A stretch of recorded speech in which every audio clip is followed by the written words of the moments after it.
Hello बच्चों, नमस्कार, प्रणाम, स्वागत है आप सभी का पार्थ एजुकेशन परिवार में। आप सभी बच्चे बहुत बेहतर होंगे इस उम्मीद के साथ हम हर दिन आप सभी के लिए कुछ लेकर आ रहे हैं। आज हम लोग पढ़ने वाले हैं बेटा किसके बारे में? अनुसूचियों के बारे में। किसके बारे में बेटा?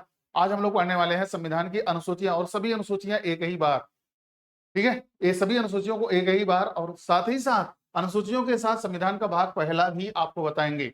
तो अभी हमने आपको ऐप पर क्लास दिया है और ये पॉइंट हमारी जो शुरुआत हो रही है बेटा, ये देखिए अनुसूचियां आपके सामने एक साथ हैं और आप सभी इस अनुसूचियों के संदर्भ में अपने आंसर जरूर, अपने कमेंट जरूर बताने का प्रयास करेंगे। बेटा आपसे एक तरह से पूछा जा रहा है कि पहली अनुसूची में किसका उल्लेख किया गया है? संघ और उसके राज्य क्षेत्र का उल्लेख किया गया है। दूसरी अनुसूची में किसका उल्लेख किया गया बेटा? तो संवैधानिक पदाधिकारियों का उल्लेख किया गया है। संवैधानिक पदाधिकारियों के वेतन भत्तों का भी उल्लेख उसी में है। तीसरी अनुसूची की बात किया जाए बेटा, तो संवैधानिक पदाधिकारियों के शपथ की बात होती है बेटा, जहां पर शपथ ग्रहण समारोह। आप समझ गए? तीसरी अनुसूची के बाद आपका चौथा अनुसूची आता है बेटा, राज्यसभा में सीटों का आवंटन। कहां पे राज्यसभा की कितनी सीटें हैं, इसके आवंटन के सारे संदर्भ में, या फिर बंटवारा करके आ सकता है सवाल। ठीक है बच्चों, अगली बात है बेटा, पांचवी अनुसूची में अनुसूचित जाति एवं जनजातियों से संबंधित प्रावधान दिया गया है, यहां से सवाल बनते हैं।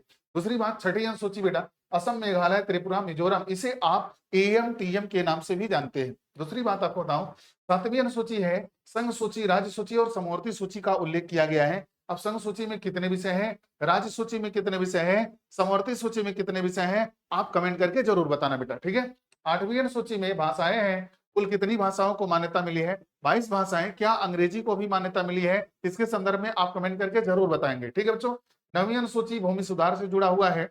इस 10वीं अनुसूची दल बदल के आधार पर अयोग्यता का निर्धारण करना है। कौन निर्धारण करेगा, कौन अयोग्य घोषित कर सकता है, इसका निर्धारण कौन कर सकता है बेटा? इसके संदर्भ में कमेंट जरूर करके बताना। ठीक है, 11वीं अनुसूची क्या है? पंचायतों से जुड़ी हुई है, कितने स्तर पर है और वर्तमान में जिस स्तर पर है उसकी सिफारिश किसने किया था, इसका भी कमेंट करके आप जरूर बताएंगे। ठीक है, 12वीं अनुसूची नगर पालिकाओं के संदर्भ में है, इसके संदर्भ में आपको आंसर बताना बेटा, कितने विषयों पर इन्हें अथॉरिटी मिली हुई है, प्राधिकार मिला हुआ है। प्यारे बच्चों, एक पॉइंट और बताओ। चलो भाई, भाग एक के संदर्भ में संघ और उसके राज्य क्षेत्र के संदर्भ में अनुच्छेद 1 से 4 तक इसका उल्लेख है।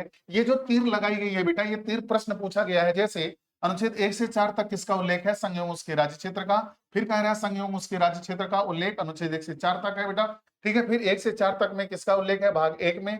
भाग एक में अनुच्छेद कहां से है? 1 से 4 तक। यहां तक पॉइंट आपको इस तरह से इस सिस्टम से पढ़ना बेटा, ताकि 6 सवाल यहीं पर हो जाए। और दूसरी बात कहा गया है कि राज्यों की संख्या में कमी या अधिकता हो सकती है बेटा। वर्तमान में 28 राज्य और 8 संघ शासित प्रदेश हैं, इसकी जानकारी आप सभी को है बेटा।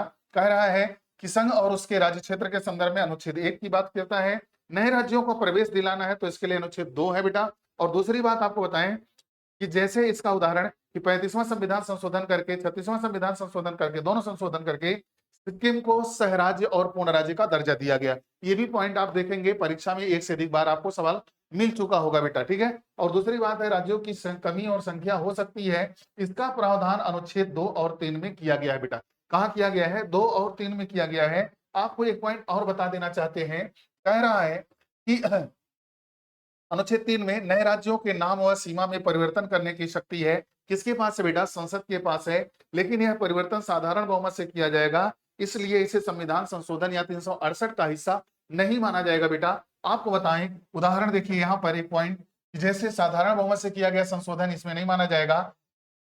यहाँ पर बात ये आ जाएगी बेटा, जैसे अनुच्छेद 2 और 3 में किया गया। तीसरी बात आपको बताएं कि 100वां संविधान संशोधन किससे जुड़ा हुआ है? भारत और बांग्लादेश से। इसमें क्या है बेटा? कुल भूमि का आदान प्रदान हुआ है, ये अनुच्छेद 3 का हिस्सा बनेगा। किसका बनेगा? अनुच्छेद 3 का हिस्सा बनेगा। अभी देखिएगा, पॉइंट आपको बताना चाह रहा है बेटा, अनुच्छेद 2 और 3 दोनों पॉइंट हमने बताया, दोनों में संशोधन साधारण बहुमत से होगा। साधारण संशोधन का मतलब बेटा 50% प्लस 1।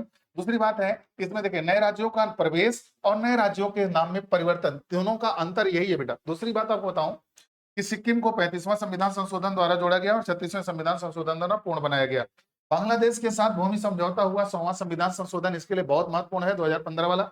दूसरी बात आपको बताया बेटा, जैसे आंध्र प्रदेश का गठन भाषाई आधार पर 1953 में ही कर दिया गया था, इस प्रकार से आप इस बात को ध्यान में रख सकते हैं बच्चों कि एक समय में, कम समय में सारी जानकारी आप हासिल कर सकते हैं। तो ऐप पर ये क्लास स्टार्ट हो चुकी है बेटा। आप सभी विद्यार्थी जिनको भी बीपीएससी देना है, जिनको भी टीजीटी देना है, जिनको भी पीजीटी देना है, साथ ही साथ जिनको प्रवक्ता देना है, यूजीसी नेट जेआरएफ देना है बेटा, तो वह हमारे साथ यानी रवि का आंसर यानी आपको बताएं पार्थ एजुकेशन परिवार में आप हमारे साथ जुड़ सकते हैं। फिर से हमारी आपकी मुलाकात कल होती है इतने ही समय से। जय हिंद। कैसी रही क्लास कमेंट करके जरूर बताना बेटा। ओके।